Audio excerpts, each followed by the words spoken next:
पनि बाहिर राख्यो भने बिगार्दैन नि अहिले त के माथि पनि राखेको हुन्छ नि त। के स्थान बनाउनुपर्छ पानीलाई स्थान स्ट्यान्ड चाहियो होला यसलाई खानु सक्छ चाहियो। त्यो पछि अब के पानी खान आउनेलाई होइन पानी खाओस् खुट्टा सुट्टा धुने यसो मुख धुने यस्तो फिल्टर पानी कुदाएर पानी जाडोको पानी जस्तो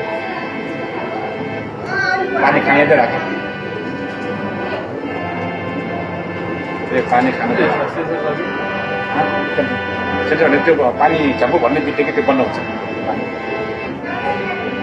त्यो पानी भन्ने बित्तिकै चाहिँ बन्द हुन्छ अनि पानी नआउने बित्तिकै फेरि आउँछ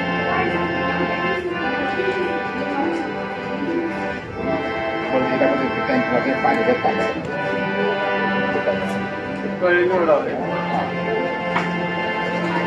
ठुलो ट्याङ्कबाट आउँछ